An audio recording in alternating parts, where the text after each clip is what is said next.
नमस्कार मित्रांनो, सुनीता कॉमेडी चॅनलमध्ये तुमचं स्वागत आहे। आज आपला मेनू काय आहे बघा, तर मशरूमची भाजी। मशरूम आहे, 400 ग्रॅम मशरूम घेतले मी आणि स्वच्छ 2-3-4-5 पाण्याने धुवून घेतले।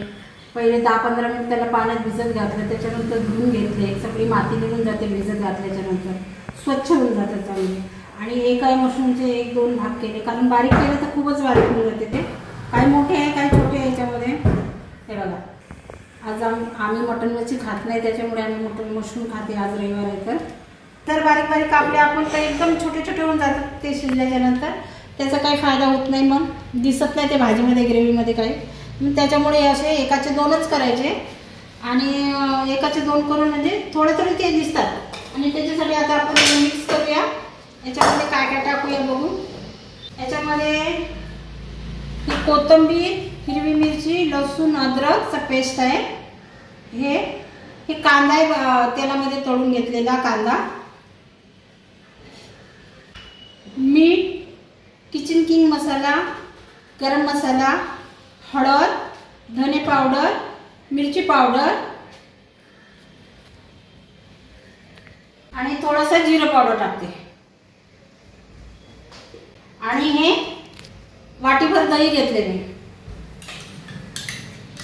चांगलं लावून घ्यायचं, एकजीव करून घ्यायचं चांगलं। आणि एकजीव करून झाल्याच्या नंतर याला 10-15 मिनिट असं ठेवून द्यायचं। एकजीव झाला की 10-15 मिनिट असं ठेवून द्यायचं त्याला, म्हणजे ते सगळा मसाला त्याच्यामध्ये आतमध्ये चालला जाते, तर म्हणजे भाजी आपली टेस्टी होते।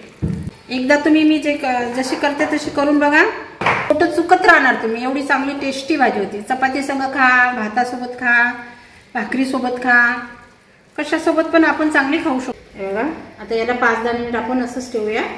हा थोडासा कोथिंबीर टाकूया याच्यामध्ये आणि आता याला रेस्ट करायला 5 ते 10 मिनिट ठेवूया। याला 10 मिनिट झालेले आहे रेस्ट होऊन। आता चांगले याच्यामध्ये मसाला गेलेला आहे।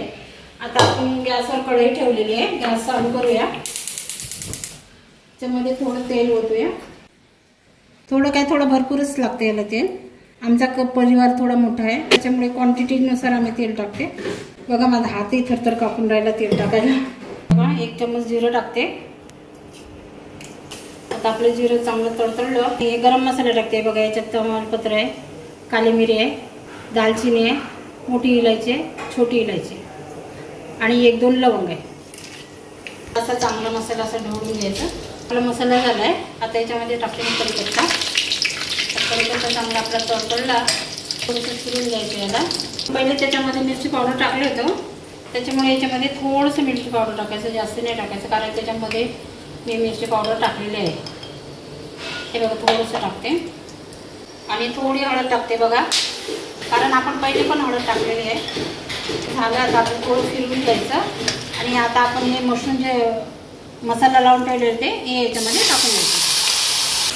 गॅस थोडा कमी करायचा, चांगलं असं फिरून घ्यायचं, एकजीव करायचं याला, तर फिरवायचं। आणि हे आपला मसाला होता ना या कढईला, ते एवढं पाणी टाकायचं बस। याच्यामध्ये काही जास्त पाणी टाकायचं नाही, कारण दही मी टाकलेलं आहे ना आपण, त्यालाच पाणी सुटतंय।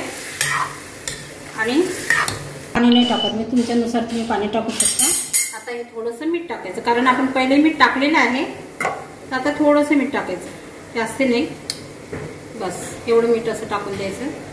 हे बघा, अशी आपल्याला काही ग्रेव्ही नाही करायची याला ऑलरेडी थोडीफार ग्रेव्ही होतेच त्याला, कारण दही वगैरे टाकलेलं आहे ना आपण, तर त्याच्यामुळे थोडी ग्रेव्ही होतेच। पाणी याच्यामध्ये नाही टाकायचं, आपल्यानुसार पाणी टाकू शकता तुम्ही। मी तर पाणी नाही टाकत, मला तर एवढीशी अशी ग्रेव्ही असली तरी बस झालं। आणि असं 10-15 मिनिट असं स्लो गॅसवर टाकून द्यायचं। आपण गॅस बंद करूया। आता आपली भाजी झाली आहे, हे बघा भाजी झाली आपली। बघा, आहे ना, थोडी ग्रेव्ही राहिली बघा। पाणी नाही टाकताना पण ग्रेव्ही राहिली, कारण दही वगैरे आपण टाकतो ना, त्याला ग्रेव्ही सुटते बघा। है, तर आता आपण ही भाजी खाली उतरून ठेवूया। बघा, आता आपण याच्यामध्ये भाजी काढून घेऊया। आता असं कोथिंबीर टाकूया आणि ताव मारूया मस्त। बघा, मस्त मारत ताव याच्यावर। याच्याबरोबर पुरी बनवली आहे आणि खीर बनवलेली आहे। खीर बनवली आहे तांदूळाची. या तर मग ताव मारायला.